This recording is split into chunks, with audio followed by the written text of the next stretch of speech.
Welcome to our channel. Today we how to register for Skillshare, detailed guide step by step clearly. Visit the Skillshare website in your web browser. Locate the sign up button, usually found in the top right corner of the homepage.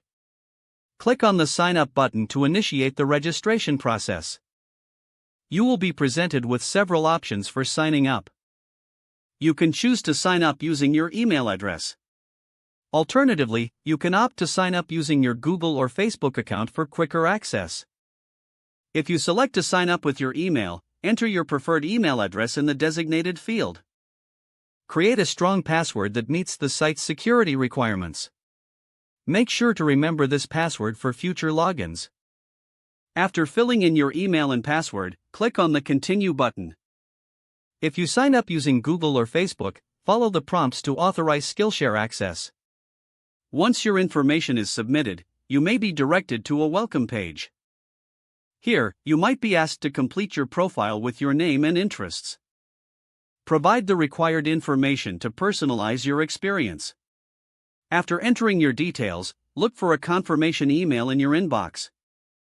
Open this email to verify your account. You may need to click on a link within the email to confirm your registration. Once confirmed, return to the Skillshare website and log in with your email and password. Explore the platform to discover a wide range of classes available to you.